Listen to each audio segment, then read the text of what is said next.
Alpha classes દુધરેજમાં આપ સૌનું હાર્દિક સ્વાગત છે. આજે આપણે ઇંગ્લિશ ગ્રામરનો લેક્ચર નંબર 10 એટલે કે ભાગ નંબર 10 વિશે અભ્યાસ કરીશું. તો 1 થી 9 લેક્ચર 1 થી 9 ભાગ જે વિદ્યાર્થીએ નથી જોયા તે જોઈ અને પછી આ લેક્ચર જોશે તો તેને આસાનીથી આ લેક્ચર સમજાઈ જશે. ચાલો 1 થી 9 ભાગની અંદર આપણે પાર્ટ ઓફ સ્પીચ અને બીજું સામાન્ય સમજૂતી ઇંગ્લિશ ગ્રામરની મેળવી હતી. સામાન્ય સમજૂતીમાં કર્તા, ક્રિયાપદ, કર્મ બરાબર એબીસીડી કેવી રીતે લખવી એની માહિતી હતી. ત્યારબાદ પાર્ટ ઓફ સ્પીચની અંદર આપણે પહેલાં જે 4 છે એ ભણેલા હતા. કયા કયા હતા? એક તો નાઉન, પછી પ્રોનાઉન, પછી એડજેક્ટિવ. એ ત્રણનો આપણે અભ્યાસ કરેલો છે અને હવે આજે આપણે વર્બનો અભ્યાસ કરશું અને ત્યારબાદ કન્જક્શન, પ્રેપોઝિશન, ઇન્ટરજેક્શન અને એડવર્બનો અભ્યાસ આપણે કરીશું. ચાલો તો આજે વર્બ. હવે જો આ વાક્યની અંદર વર્બ છે એ ગ્રામરનો આમ જોવા જઈએ તો હૃદય કહેવાય છે, બરાબર ને, કે આપણા શરીરની અંદર મુખ્ય અંગ કયું તો કે હૃદય. તો એવી જ રીતે ગ્રામરમાં પણ મુખ્ય જે છે ક્રિયાપદ છે. તો ક્રિયાપદને તમારે ખાસ સમજવું પડશે, બરાબર છે. અને ક્રિયાપદો તમે સમજો ઘણા બધા હોય છે, ઘણા બધા ડિક્શનરીમાં મોસ્ટ ઓફ ક્રિયાપદો હોય છે. ક્રિયાપદ એટલે શું કે કોઈ ક્રિયા થાય છે, બરાબર ને, એને દર્શાવી, કોઈ વસ્તુનું અસ્તિત્વ દર્શાવવું. ધારો કે આઈ એમ વિજય, તો એમ છે ક્રિયાપદ છે. એવી રીતે બરાબર ને, ધારો કે આઈ પ્લે ક્રિકેટ, તો હું ક્રિકેટ રમું છું. I play cricket every day, હું દરરોજ ક્રિકેટ રમું છું. તો એમાં પ્લે છે શું છે? ક્રિયાપદ છે. આઈ છે શું છે? કર્તા છે. અને પછી ક્રિકેટ એ શું છે? કર્મ છે. તો I play cricket every day, અને એવરી ડે અન્ય શબ્દ છે. તો તમારે એની માટે એક વાક્ય રચના પણ થોડીક અત્યારે યાદ કરી લેવાની છે કે વાક્ય રચનામાં શું આવે. તો વાક્ય રચનામાં આવશે કર્તા પ્લસ ક્રિયાપદ અને પ્લસ કર્મ અને પ્લસ અન્ય શબ્દ આવશે. અત્યારે આપણે લખતા નથી. તો અત્યારે આપણે આ કર્તા અને કર્મ આ બંનેનો આપણે અભ્યાસ પહેલા લેક્ચરમાં કરેલો છે અને હવે અત્યારે પાર્ટ ઓફ સ્પીચ તરીકે ક્રિયાપદનો અહીંયા આપણે અભ્યાસ કરીશું. તો આ વાક્યનું મુખ્ય હૃદય સમાન ભાગ છે, બરાબર, ક્રિયાપદ. તો એ ક્રિયાપદનો આપણે અત્યારે અભ્યાસ કરીશું. ચાલો અહીંયા લખેલું છે ક્રિયાપદ. તો ક્રિયાપદ એટલે કે વર્બ, ઇંગ્લિશમાં વર્બ કહેવાશે અને ગુજરાતીમાં ક્રિયાપદ, બરાબર છે. કોઈ વ્યક્તિ અથવા વસ્તુ શું છે તે દર્શાવવા માટે, શું કરે છે તે દર્શાવવા માટે, તેના માટે શું થયું છે તે દર્શાવવા માટે, અસ્તિત્વ દર્શાવવા માટે અને ખાસિયત દર્શાવવા માટે વપરાતા શબ્દને ક્રિયાપદ કહે છે. તો જે શબ્દ કોઈ પણ ક્રિયા કે સ્થિતિ દર્શાવે તેને વર્બ કહે છે સામાન્ય ભાષામાં. હવે અહીંયા થોડુંક એને ડિટેલમાં આપેલું છે. કોઈ વ્યક્તિ અથવા વસ્તુ શું છે, ધારો કે આઈ એમ સ્ટુડન્ટ અથવા આઈ એમ ટીચર, તો એ મારું અસ્તિત્વ દર્શાવે છે, શું છે એ દર્શાવે. પછી શું કરે છે, તો આઈ એમ ટીચિંગ, હું ભણાવી રહ્યો છું. તો એ શું દર્શાવે છે? શું કરે છે એ ક્રિયા દર્શાવે છે. તેના માટે શું થયું છે, ધારો કે પેન છે, પેન નીચે પડે તૂટી જાય, તો માય પેન ઇઝ બ્રોક, બરાબર ને, તો મારી પેન તૂટી ગઈ, બરાબર ને. તો એ રીતે શું છે, શું થયું છે અને અસ્તિત્વ દર્શાવવા માટે. અસ્તિત્વ કેવી રીતે? ધારો કે યુ આર સ્ટુડન્ટ, તમે વિદ્યાર્થી છો, તો આર એ ક્રિયાપદ છે, બરાબર ને, તો એ અસ્તિત્વ દર્શાવે છે.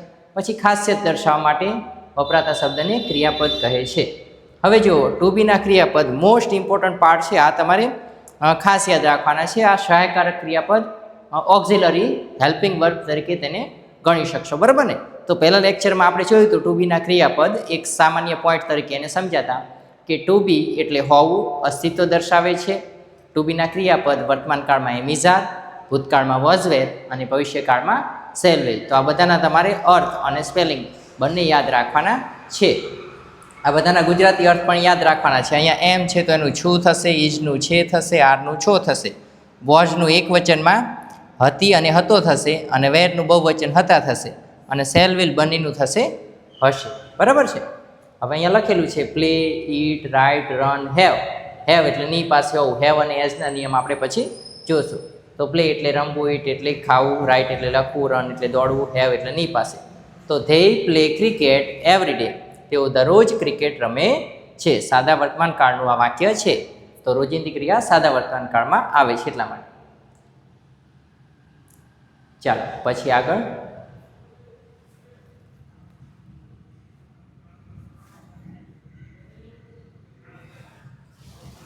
ચાલો ટાઈપ ઓફ વર્બ. વર્બના કેટલા પ્રકાર છે? તો મુખ્ય એના 2 પ્રકાર છે. શું? મુખ્ય એના બે પ્રકાર છે, એક છે મેઇન વર્બ અને બીજા છે ઓક્ઝિલરી એટલે કે હેલ્પિંગ વર્બ, અને ગુજરાતીમાં આપણે એને કહીશું સહાયકારક ક્રિયાપદો, બરાબર છે. તો પહેલું છે એ અને બીજું છે બી. તો એની અંદર પણ એના પેટા ભાગ છે. શું છે? ટ્રાન્ઝિટિવ વર્બ અને ઇનટ્રાન્ઝિટિવ વર્બ. તો ટ્રાન્ઝિટિવ વર્બ એટલે શકર્મક અને ઇનટ્રાન્ઝિટિવ વર્બ એટલે અકર્મક. હવે પહેલું છે ટ્રાન્ઝિટિવ, સાદી સમજણ જોઈ લઈએ. જે ક્રિયાપદને પોતાનો અર્થ પૂરો કરવા માટે કર્મની જરૂર પડે. હવે કર્તા, ક્રિયાપદ અને કર્મ એ ત્રણ વસ્તુ આપણે ભણ્યા છે. હું એવું બોલું કે આઈ રાઇટ અ નોવેલ, તો એમાં રાઇટ છે ક્રિયાપદ છે, આઈ છે કર્તા છે અને નોવેલ છે કર્મ છે, બરાબર ને? તો આ વાક્યમાં કર્મ છે તો આ સકર્મક કહેવાશે. પણ હું એમ કહું કે આઈ એમ વિજય, હું વિજય છું, અથવા આઈ એમ સ્ટુડન્ટ, તો આ વાક્યમાં કર્મ નથી, તો આને કહેવાશે અકર્મક, ઇનટ્રાન્ઝિટિવ વર્બ, બરાબર છે. તો આ બેનો એ ડિફરન્સ છે, ખાસ યાદ રાખ્યો. પછી બીની અંદર શું છે? Auxiliary, helping verb. હવે હેલ્પિંગ વર્બની શા માટે જરૂર પડશે? તો આપણે ગુજરાતીમાં તો તમે જોઈ શકો છો કે વર્તમાન કાળ, ભૂતકાળ અને ભવિષ્યકાળ, આપણે ત્રણ જ કાળ આવતા હોય છે, બરાબર. પણ ઇંગ્લિશની અંદર આપણે બાળકાળ આવે છે. એમાં સાદો, ચાલુ, પૂર્ણ અને ચાલુ પૂર્ણ. તો આ ત્રણેય આ ચારે ચાર છે એને એકની સાથે જોડી દેશે એટલે 12 કાળ બની જશે. અને એ કાળ બનાવવા માટે આપણે હેલ્પિંગ વર્બની જરૂર પડશે. અને હેલ્પિંગ વર્બમાં am, is, are, was, were, to બીના ક્રિયાપદ છે તે ખાસ, બરાબર ને? એની સિવાય પણ બીજા હેલ્પિંગ વર્બ છે, સહાયક ક્રિયાપદ. તો હેલ્પિંગ વર્બ એટલે કે સહાયકારક ક્રિયાપદના ભાગ છે, પેટા ભાગ, બરાબર ને? એમાં કયો ભાગ છે? પહેલું છે પ્રાઇમરી હેલ્પિંગ વર્બ એટલે પ્રાથમિક સહાયકારક ક્રિયાપદો. બીજું છે મોડલ ઓક્ઝિલરી વર્બ એટલે ભાવ દર્શાવતા ક્રિયાપદો. અને પછી વર્બના 5 રૂપો. હવે વર્બના 5 રૂપો એટલે ક્રિયાપદના 5 રૂપ. તો એ કેવી રીતે આપણે યાદ રાખશું કે વર્બના 5 રૂપ? તો તે તમારે યાદ કરવા પડશે. એની માટે કોઈ ફોર્મ્યુલા છે નહીં. ધારો કે આપણે છે પ્લે, તો એનું ભૂતકાળ થશે પ્લેડ અને એનું ભૂતકૃદંત થશે પ્લેડ, ત્રીજું રૂપ, બરાબર? પહેલું રૂપ, બીજું રૂપ અને ત્રીજું રૂપ. આપણે મોસ્ટ ઓફ 3 જ રૂપ જાણતા હોઈએ છીએ, પણ વર્બના હકીકતમાં ક્રિયાપદના હંમેશા 5 પ્રકાર આવે છે. એમાં એક છે આઈએનજી વાળું રૂપ, બરાબર છે, અને એક છે એસ અને ઈએસ જે સાદા વર્તમાન કાળની અંદર વપરાય છે, ત્રીજો પુરુષ એક વચનમાં. એની આપણે વાત કરીશું. એ એનું રૂપ છે, કોનું? ક્રિયાપદનું. એને આપણે વિગતવાર જોઈશું. તો પહેલાં આટલું ખાસ યાદ કરી લેજો કે main verb, auxiliary verb. Main વર્બની અંદર ટ્રાન્ઝિટિવ અને ઇનટ્રાન્ઝિટિવ, ઓક્ઝિલરીની અંદર પ્રાઇમરી સહાયકારક, પ્રાથમિક, મોડલ ઓક્ઝિલરી, ભાવ દર્શાવતા અને વર્બના 5 રૂપો, બરાબર છે.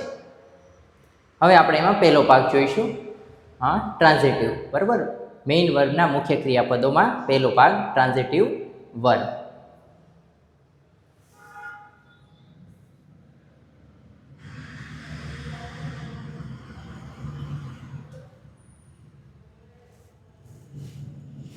ચાલો અહીંયા જુઓ, ટાઈપ ઓફ ક્રિયાપદના એટલે ક્રિયાપદના મુખ્ય પ્રકાર. તો આ તો આપણે ઉપર જોઈ લીધું છે કે 2 ભાગ છે. એમાંનો પહેલો ભાગ છે મેઇન વર્બ એટલે કે મુખ્ય ક્રિયાપદ. મુખ્ય ક્રિયાપદમાં જે શબ્દો શારીરિક કે માનસિક ક્રિયા દર્શાવે છે તેને મેઇન વર્બ કહે છે. કયા કયા? Play, eat, right, think, run. આવા તો સેંકડો વર્બ હશે. કેટલા? સેંકડો વર્બ હશે કે જેના દ્વારા વાક્ય બને છે. તો આ બધા તમારે ધીરે ધીરે યાદ કરતા રહેવાનું છે. અને મેં લાસ્ટની અંદર 40 જેવા મોસ્ટ ઇમ્પોર્ટન્ટ વર્ડ છે એનું લિસ્ટ આપેલું છે. તો એ લિસ્ટ હું અહીંયા તમને થોડું ચલાવીશ અને બાકી તમારે તમારી નોટ અને પેન લઈ લખી અને એને યાદ કરી લેવાનું રહેશે. આવા વર્ડ આપેલા છે અને એના ભૂતકાળ અને ભૂતકૃદંતના રૂપ આપેલા છે, બરાબર છે? તો આ ખાસ યાદ રાખજો. માનસિક અને શારીરિક ક્રિયા દર્શાવે છે તેને શું કહે છે? Main verb.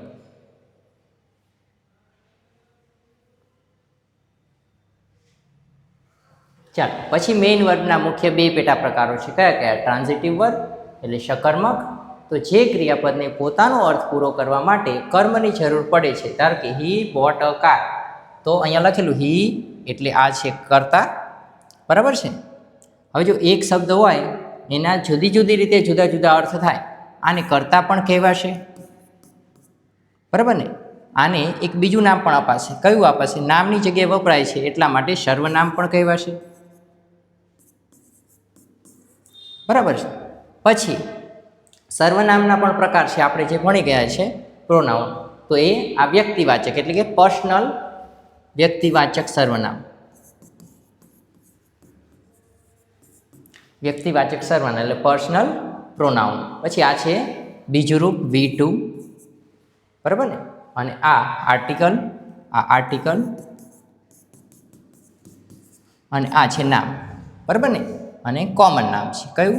Common noun. પછી જુઓ કે હી બોટ અ કાર. તો અહીંયા બોટ એ બીજું રૂપ છે, બરાબર.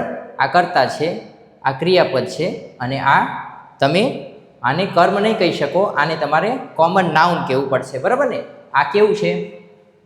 આ છે કર્મ, સોરી, આ શું છે? કાર એ કર્મ છે, એટલા માટે એને વસ્તુ ખરીદી. શું ખરીદી?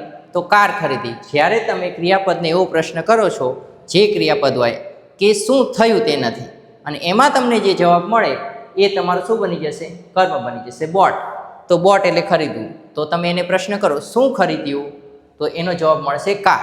તો કાર એ શું થઈ જશે? કર્મ. તો આ સકર્મક વાક્ય છે. પછી નીચે જુઓ, ઇનટ્રાન્ઝિટિવ વર્બ, અકર્મક ક્રિયાપદ.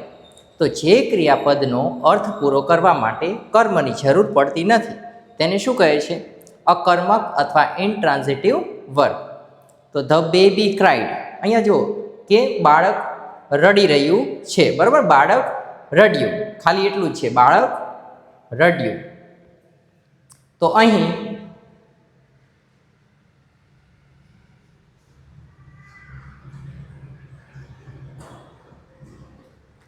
કોઈ કર્મની જરૂર નથી. વાક્યનો અર્થ સ્પષ્ટ છે. શું સ્પષ્ટ છે?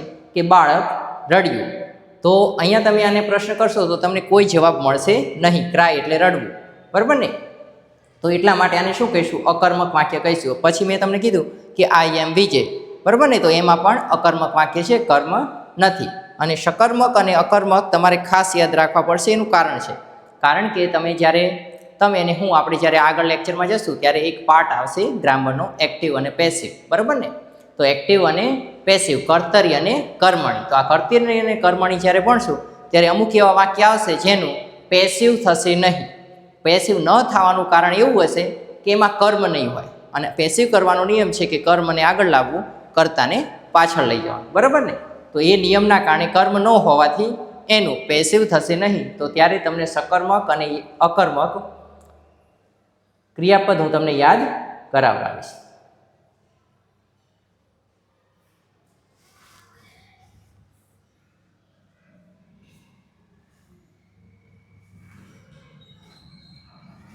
ચાલો, પછીનો પાર્ટ છે ઓક્ઝિલરી એટલે કે હેલ્પિંગ વર્બ. હેલ્પિંગ વર્બની અંદર 3 પ્રકાર હતા, એમાંથી પહેલો પ્રકાર આપણે જોઈશું. કયો છે? પ્રાઇમરી હેલ્પિંગ વર્બ, ટુ બીના ક્રિયાપદ.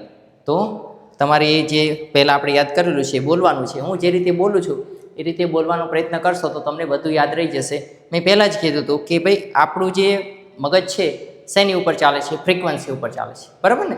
જ્યારે અવાજ આપણી ભાષા નથી ત્યારે પણ તમે સમજો પશુ છે, પક્ષી છે, એ બધા એકબીજા સાથે વાત કરે છે. એ શેનેથી વાત કરે છે? માત્ર ને માત્ર ફ્રિકવન્સી, એના અવાજની જે ફ્રિકવન્સી છે તેના દ્વારા તે સમજી જાય છે. તો મગજ શું યાદ રાખે? ફ્રિકવન્સી. અને એ ફ્રિકવન્સીનો આપણે ઉપયોગ કરી અને આ જે બધા નામ છે એ યાદ રાખવાના છે. કેવી રીતે? મેં તમને પહેલાં કીધું હતું કે વર્બ, એડવર્બ, એડજેક્ટિવ, બરાબર, નાઉન, પ્રોનાઉન, પછી verb, adverb, adjective, conjunction, preposition, interjection. આવી રીતે તમે બોલશો તો તમને ચોક્કસ યાદ રહી જશે, બરાબર છે. હવે એમાં તમે જુઓ કે આને પણ તમારે એવી જ રીતે બોલવાનું છે. શું બોલવાનું છે? સાવ સિમ્પલ છે. ટુ બી એટલે હોવું, અસ્તિત્વ દર્શાવે છે. ટુ બીના ક્રિયાપદ વર્તમાન કાળમાં એમ ઇઝ આર, ભૂતકાળમાં વોઝ વેર, અને ભવિષ્યકાળમાં શેલ બી. આ તમને ક્યાં કામ લાગશે? આ આપણે જ્યારે આગળ કાળ એટલે કે ટેન્સ ભણશું ત્યારે કાળની અંદર તમારે આ ખાસ ઉપયોગમાં આવશે. પછી એનું ઉદાહરણ છે. શું છે? આઈ એમ અ ટીચર. શું છે? આઈ એમ અ ટીચર, હું વિદ્યાર્થી છું. ધે વેર પ્લેઇંગ, તેઓ રમી રહ્યા છે. તો અહીંયા એમ છે એકવચન છે, ક્રિયાપદ છે. અહીંયા વેર એ બહુવચન છે અને ક્રિયાપદ છે, ટુ બીનું ક્રિયાપદ. ધારો કે અહીંયા આપણે જો કોઈ વાક્ય બનાવવા હોય તો એવી રીતે બનાવાય કે I am student, he is student, she is student, you are student, we are student. પછી ભૂતકાળની અંદર he was student, it was cat, પછી સી વોર સ્ટુડન્ટ, પછી વેર તો we were student, they were student, અને shall be ને will be તો he will be teacher or he will be doctor, he will be engineer. એવી રીતે તમારે જુદા જુદા વાક્ય આનાથી બનાવવાના છે. તો વાક્ય પણ આની ઉપરથી બનશે, એ તમારે યાદ રાખવાનું છે.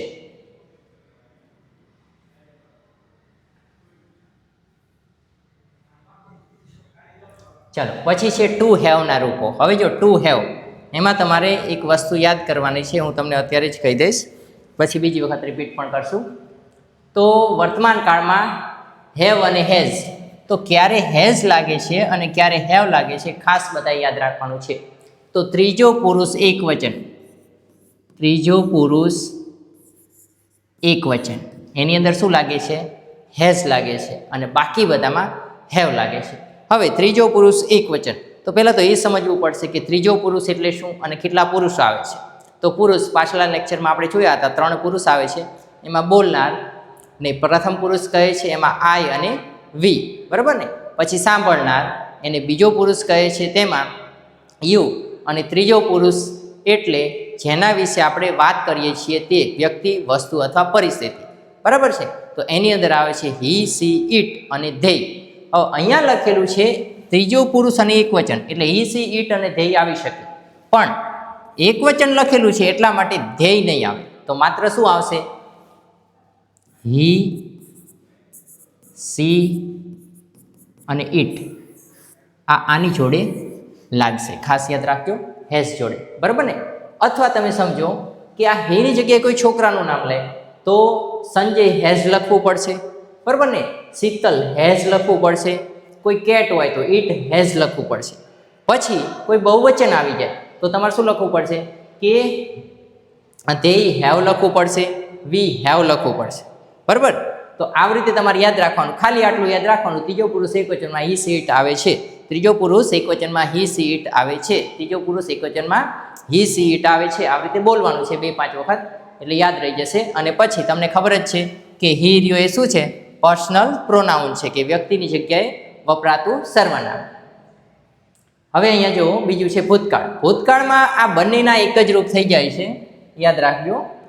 શું યાદ રાખવાનું છે? બંનેના એક જ રૂપ થઈ જાય છે. સીધું ભૂતકાળ હેડ થઈ જશે. આ હેવનું પણ હેડ અને હેઝનું પણ હેડ, બરાબર છે. ધારો કે હું એમ કહું કે આઈ હેવ અ પેન, બરાબર ને. એ જ વાક્યને હું નામમાં ફેરવું તો વિજય હેઝ અ પેન આવશે, બરાબર ને. વિજય હેઝ અ પેન, એમાં હેવ નહીં આવે. આઈ હશે તો આઈ જોડે હેવ આવશે, કારણ કે આઈ રહ્યો પ્રથમ પુરુષ છે, બરાબર ને. અને વિજય એ ત્રીજો પુરુષ એક વચન થશે, નામ આવી ગયું છે એટલા માટે. પછી જો સી હેઝ અ પેન એવી રીતે આવશે, બરાબર ને.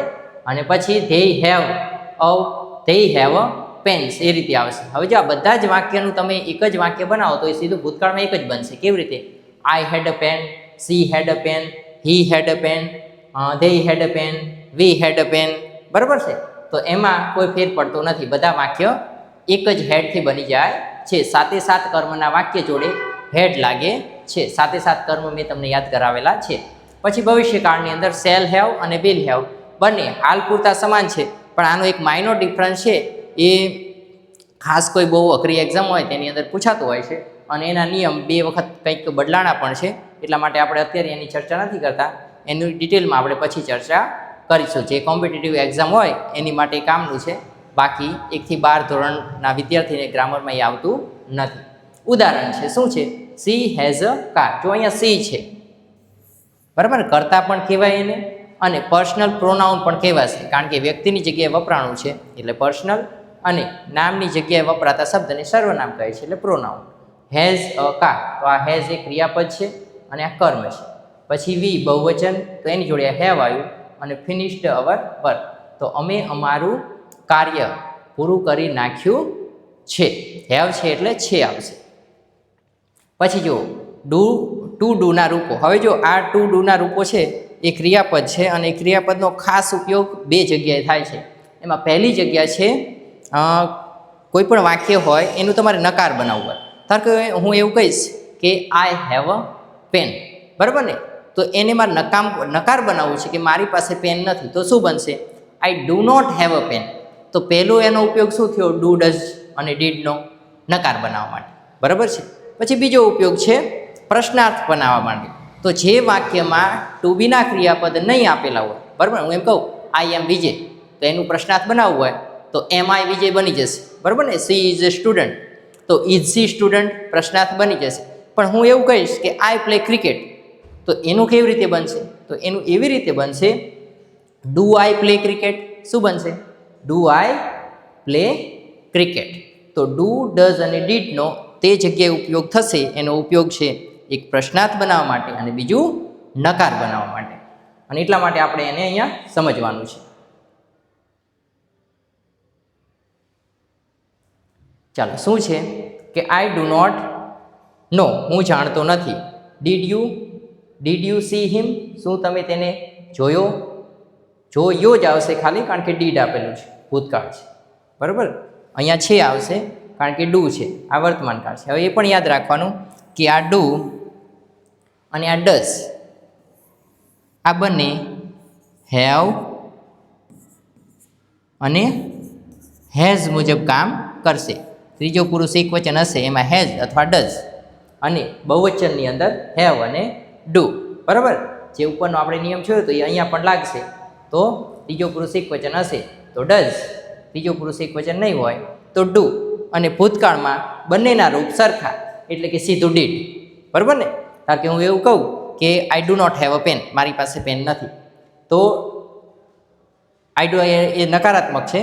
પણ ધારો કે એ જ વાક્યને મારે નકારાત્મક વાક્યને મારે ભૂતકાળમાં કેવું છે, તો I did not have a pen, બરાબર ને. પછી she does not have a pen, તો એ વાક્યનું ગુજરાતી, એ વાક્યનું ઇંગ્લિશ પણ ભૂતકાળમાં એવું જ થશે કે she did not have a pen, બરાબર. ચાલો, થોડુંક કન્ફ્યુઝન લાગતી હોય એવું લાગે છે મને, આપણે એને લખીને જોઈ લઈએ થોડુંક.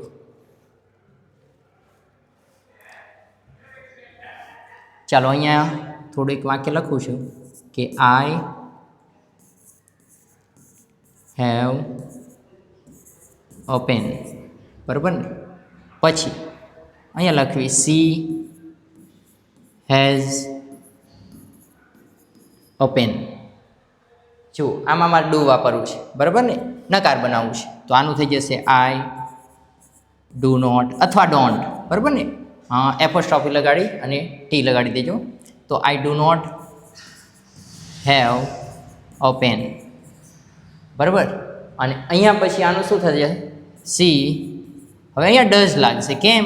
કારણ કે ત્રીજો પુરુષ એકવચન છે એટલા માટે. સી ડઝ નોટ, અહીંયા હેવ થઈ જશે, એ ધ્યાન રાખજો પાછું. અ પેન, કારણ કે પ્રથમ રૂપ આવશે, બરાબર છે, પહેલું રૂપ, ક્રિયાપદનું પહેલું રૂપ. જો અહીંયા ડુ નોટ છે, અહીંયા ડુ નોટ છે અને અહીંયા ડઝ નોટ છે. પણ જો આ બંને વાક્યનું તમે ભૂતકાળ કરશો તો બંનેમાં શું થઈ જશે? I did not. અહીંયા પણ શું થઈ જશે? સી ડીડ નોટ, બરાબર છે. તો આ જે ડિફરન્સ તમારે સમજવાનો છે કે ડુનું સીધું ડીડ થઈ જશે અને ડઝનું પણ ડીડ થઈ જશે. એવી જ રીતે હેવ અને હેઝમાં પણ એવી જ રીતે થાય છે.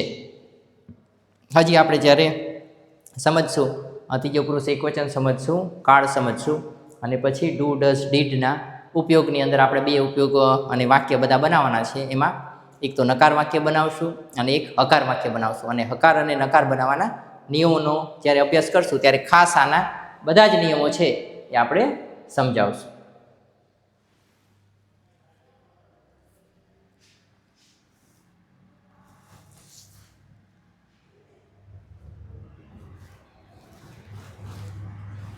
ચાલો, પછી શું છે? Model auxiliary. એક મિનિટ.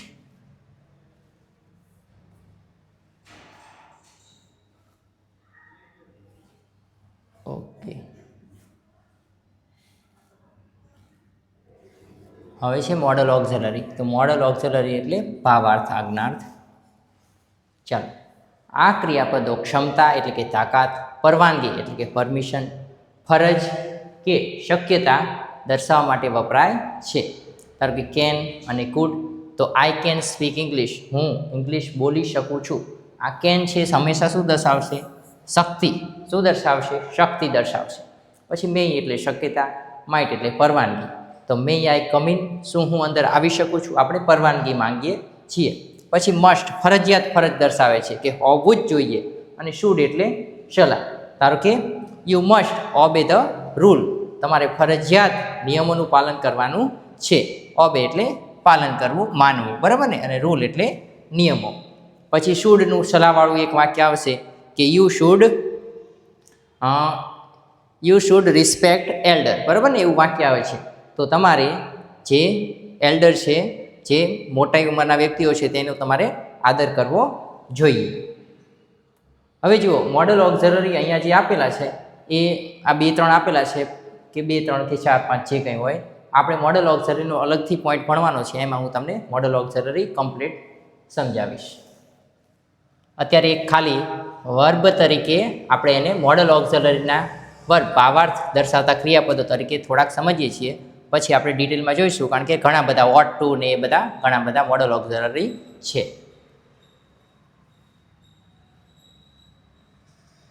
ચાલો, પછી છે ત્રીજું, 5 રૂપો. હમણાં આપણે વાત કરીને કે વર્બના કેટલા રૂપ છે? 5 રૂપ છે.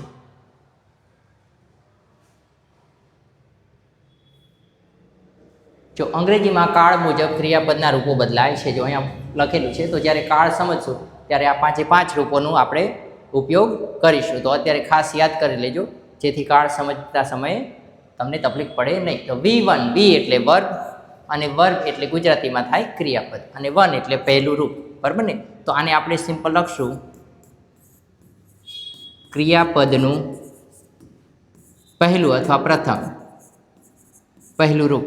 આને બીજું રૂપ, આને ત્રીજું રૂપ, ચોથું રૂપ અને પાંચમું રૂપ, અથવા આઈએનજી વાળું રૂપ, અને અથવા એસ અથવા ઈએસ વાળું રૂપ. તો ક્રિયાપદના 5 રૂપ છે, તમારે ખાસ યાદ રાખવાના છે. એમાં પહેલું રૂપ છે બેઝ ફોર્મ. ધારો કે પ્લે, હકીકતમાં તો અહીંયા શું લાગવું જોઈએ? પ્લે, ટુ પ્લે લાગવું જોઈએ, કારણ કે મેઇન રૂપને ટુ લાગેલું હોય છે, બરાબર છે? જ્યારે એકલું લખો ત્યારે.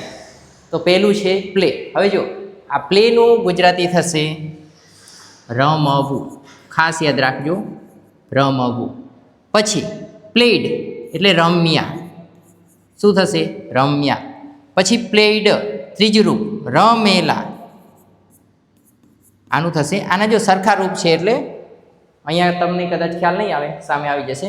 પછી પ્લેઇંગ, રમતા, બરાબર? આવી રીતે આ બધાના જુદા જુદા અર્થ છે ગુજરાતીમાં પણ.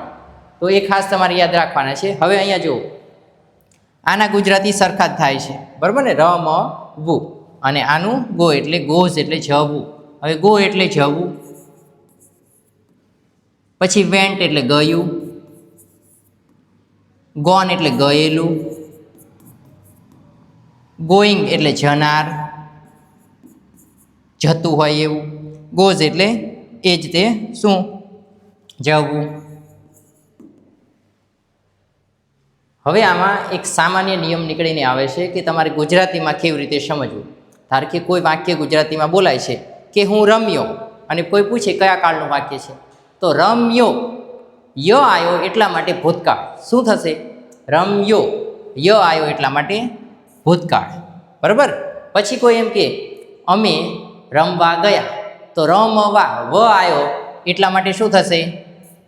અમે રમતા હતા, અથવા રમવું, બરાબર ને? તો પ્લે એટલે રમવું, વ આવ્યો તો શું થશે? પહેલું રૂપ. તો એનું શોર્ટ ફોર્મ આવી રીતે થશે, વ, અહીંયા પૂછી નાખું, અહીંયા લખું છું. પહેલા રૂપનું ગુજરાતી કોઈ પણ શબ્દ, કોઈ પણ ક્રિયાપદ હોય, પહેલો શબ્દ જે હશે એનું ગુજરાતીમાં આવશે વ. શું આવશે? વ. પછી અહીંયા આવશે છેલ્લો શબ્દ, છેલ્લો અક્ષર, શબ્દનો ક્રિયાપદનો છેલ્લો અક્ષર ગુજરાતીમાં, અને અહીંયા આવશે ય, અને અહીંયા આવશે લ. ધારો કે બ્રેક, બ્રેક એટલે તોડવું.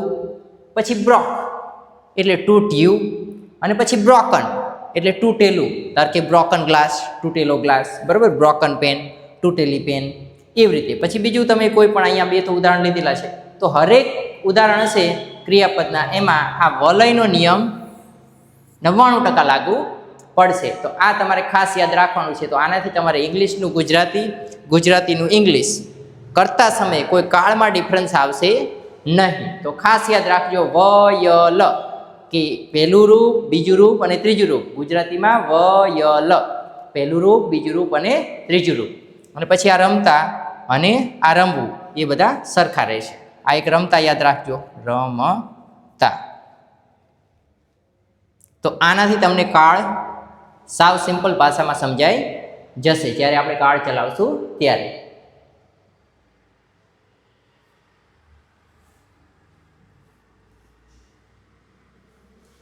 ચાલો હવે ક્રિયાપદના પ્રકાર અને આપણે જે ઉપર ભણી ગયા છીએ એ જ છે એક્શન વર્બ, એટલે ક્રિયા દર્શાવનાર હોય.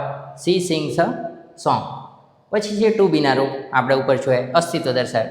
એમ is are was there shall will, તો હી ઇઝ હેપી, અસ્તિત્વ દર્શાવે છે.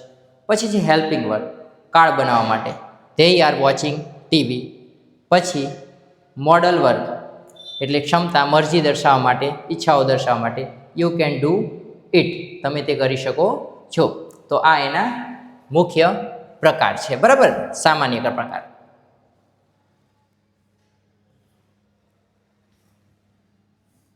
ચાલો હવે હમણાં મેં તમને જે વાત કરી હતી કે આ મોસ્ટ ઇમ્પોર્ટન્ટ વર્ડ છે કે જેના પહેલા રૂપ, બીજા રૂપ અને ત્રીજા રૂપ આપેલા છે.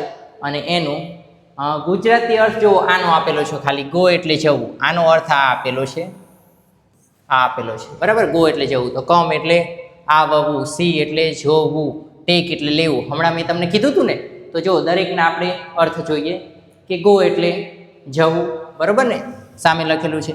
વેન્ટ એટલે ગયું, આવ્યા છે ને, જો તમે અહીંયા જોઈ શકો છો કે હરેક શબ્દમાં એનો અર્થ આવી શકે છે. અને ગોન એટલે ગયેલું, ગયેલું. એવી જ રીતે કમ એટલે આવવું, કેમ, કેમ એટલે આવ્યું, અને કમ એટલે આવેલું. પછી અહીંયા જો સી એટલે જોવું, સો એટલે જોયું, અને સીન એટલે જોયેલું. ચાલો હવે લખતો નથી, ખાલી તમને ફટાફટ કહી દઉં છું. ટેક એટલે લેવું, ટૂક એટલે લઈયું, અને ટેકન એટલે લીધેલું. પછી ગીવ એટલે આપવું, ગેવ એટલે આપ્યું, ગીવન એટલે આપેલું. એટ એટલે ખાવું, એટ એટલે ખાધું, અને ઇટન એટલે ખાધેલું. ડ્રિંક એટલે પીવું, ડ્રેન્ક એટલે પીધું, અને ડ્રંક એટલે પીધેલું. પછી રાઇટ એટલે લખવું, રોટ એટલે લખ્યું, અને રિટન એટલે લખેલું. પછી રીડ એટલે વાંચવું, પછી રેડ એટલે વાંચ્યું, અને રેડ એટલે વાંચેલું. પછી સ્પીક એટલે બોલવું, પછી સ્પોક એટલે બોલ્યું, અને સ્પોકન એટલે બોલેલું. અને એટલા માટે જ આપણે સ્પોકન ઇંગ્લિશના કોર્સ કરતા હોઈએ છીએ, તો કે જે બોલેલું છે તેવું, બરાબર ને, કે ડાયરેક્ટ જે આપણે ભાષામાં વાપરીએ છીએ, વાતચીત કરવામાં વાપરીએ છીએ તે પ્રકારનું. ચાલો આને તમારે લખી લેવાના છે, એટલે હું આને કંઈ કરતો નથી, ખાલી 5 સેકન્ડ રાખીશ. તમે આનો સ્ક્રીનશોટ અથવા સ્ટોપ કરીને લખી લેજો. 1 થી 10 છે, અને હવે છે આ છે 1 થી 20. આને પણ તમે લખી લેજો અને હરેક શબ્દના અર્થ યાદ રાખી લેજો. આ છે 11 થી 20, 1 થી 10 હતા, 11 થી 20. આ છે 21 થી 30.